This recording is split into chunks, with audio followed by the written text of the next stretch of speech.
Oke, selamat pagi anak-anak. Iya, selamat pagi. Kita semua sudah berjumpa dengan keadaan semangat dan penuh ceria. Baik, sebelum kita belajar, kita awali pelajaran kita dengan doa dulu. Ya, kita duduk yang sopan, ambil sikap doa, kita berdoa.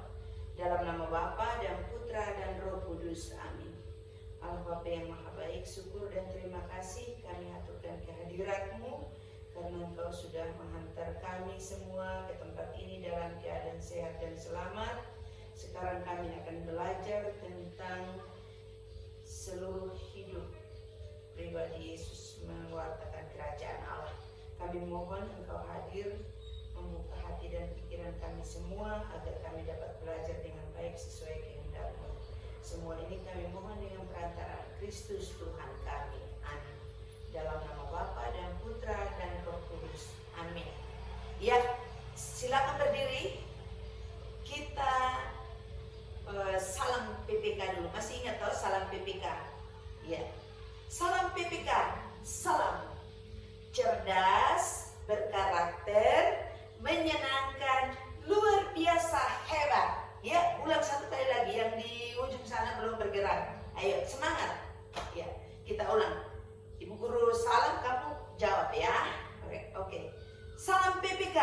Salam cerdas, berkarakter, menyenangkan, luar biasa hebat. Oke, terima kasih semua. Silakan duduk. Ibu guru akan absen dulu. Tahu siapa yang tidak hadir ini? Ya, kita lihat. Riko ada? Oke, ada. Juan ada. Rafael ada? Ada. Alberto? Oke, semua hadir ternyata ya.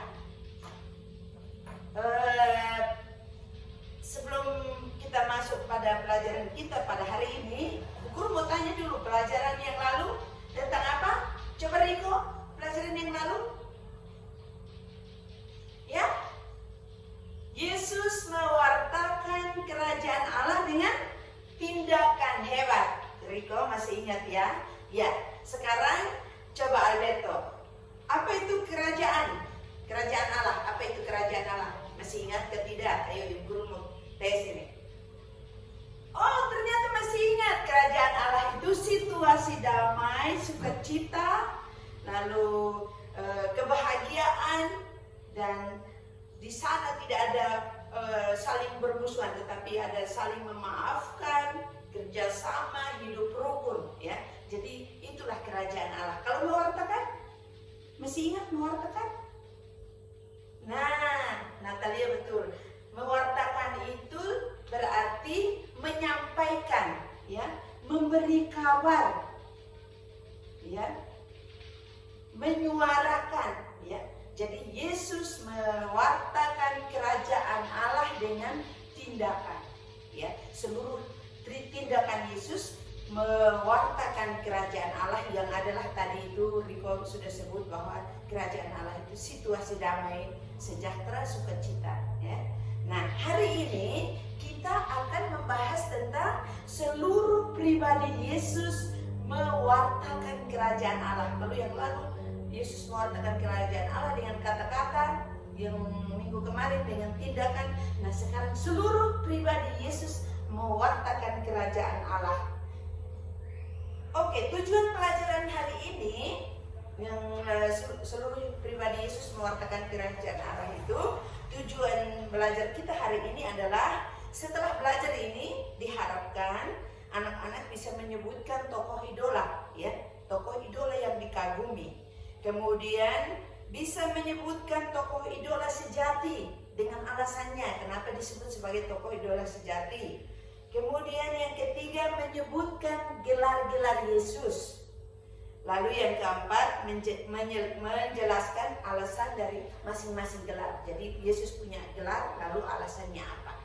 Nah, sekarang kita lihat materi yang kita mau belajar pada pagi hari ini adalah Yesus, tokoh idola, kemudian gelar-gelar Yesus. Nah, apakah anak-anak, Ibu Guru mau tanya, apakah anak-anak punya tokoh idola? Hah? Remaja-remaja putri, remaja-remaja putra, ini pasti punya tokoh idola. Ayo, siapa tokoh idolanya Pascalina?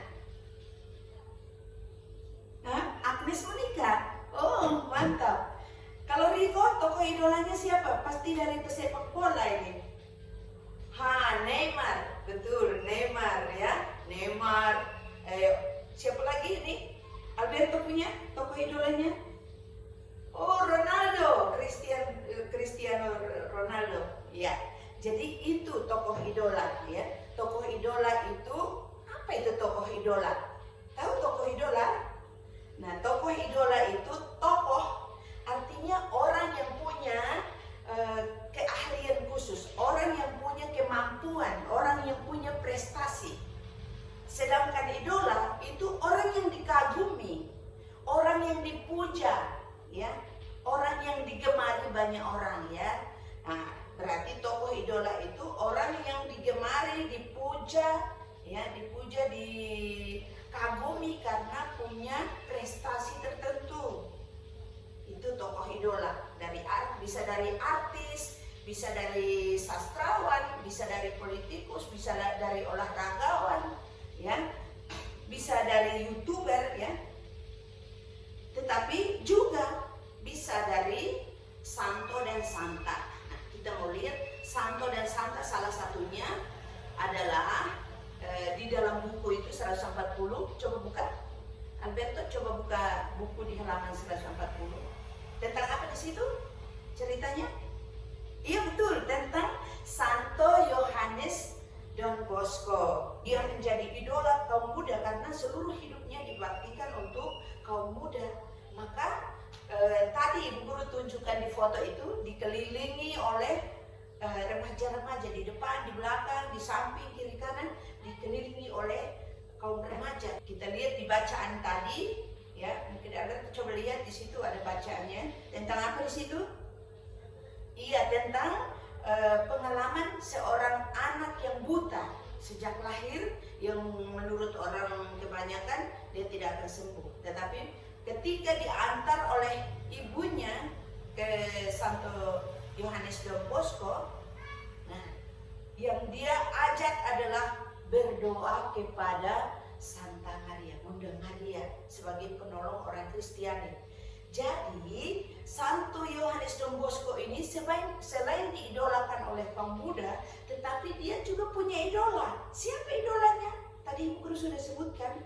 Pascalina, siapa? Betul, idolanya adalah Bunda Maria. Jadi ternyata dia menjadi idola dan dia juga punya idola, yaitu Bunda Maria. Nah, anak-anak kalau menjadi punya idola, tentunya seluruh hidup kita berpusat kepada sang idola. Tetapi juga ada salah satu tokoh idola sejati. Siapa orangnya? Coba, siapa yang diidolakan oleh seluruh orang Kristiani? Siapa? Ayo. Magdalena? Siapa? Yesus, betul, Yesus.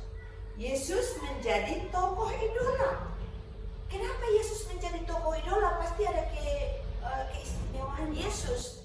Tidak akan berubah kemarin, hari ini, sampai besok. Seterusnya. Kalau mau caranya bagaimana supaya seluruh hidup kita berpusat kepada Yesus?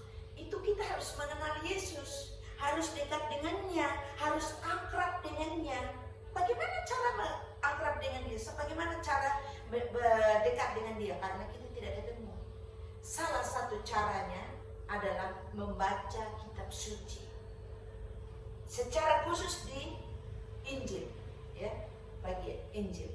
Bagaimana mau cari Injil? Kita tahu bacaan-bacanya.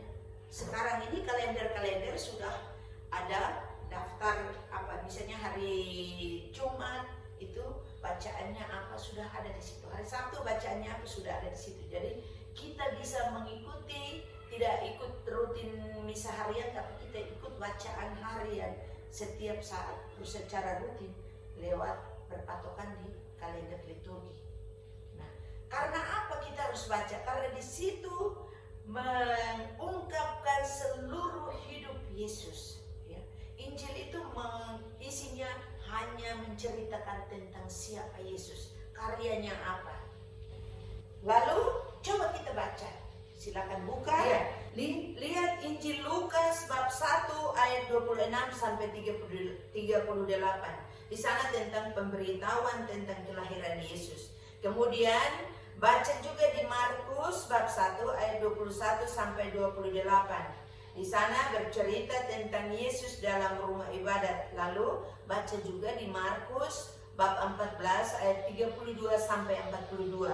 Di sana bercerita tentang Yesus berdoa di Taman Getsemani. Jadi dari bacaan yang Ibu Guru sampaikan ini, kita juga sedikit mengenal siapa Yesus. Di dalam bacaan yang tadi Ibu Guru katakan itu, di situ tergambar jelas Yesus mempunyai gelar. Orang-orang memberikan gelar kepada Yesus. Yesus ternyata punya banyak gelar. Gelar-gelar Yesus. Kita lihat gelar-gelar Yesus ini. Ada beberapa gelar Yesus. Gelar Yesus sebagai Mesias, Yesus sebagai anak domba Allah, Yesus sebagai gembala yang baik, sebagai putra Daud, sebagai juru selamat, sebagai raja, sebagai tukang kayu, sebagai rabi. Itu kira-kira yang menjadi inti dari Yesus disebut sebagai idola sejati. Oke, sekarang kita masuk pada kelompok. Kita kerja kelompok ya. Tadi kalau Ibu Guru sudah jelaskan, sekarang kita kerja kelompok. Jadi kita dibagi dalam kelompok menjadi 5 kelompok ya. Jadi satu kelompok bisa berapa orang kalau 5 kelompok? Oh ya, kita ada 15 orang. Jadi satu kelompok jadi 3 ya. Di itu. Jadi 3 orang. Silakan bentuk kelompok dulu. Ya. Oke, ini. Kelompok 1 mana? Kelompok 1. Ya, di situ sudah ada tugasnya. Ya, coba lihat, cek di situ. Ibu Guru cek di situ, kamu cek di situ ya.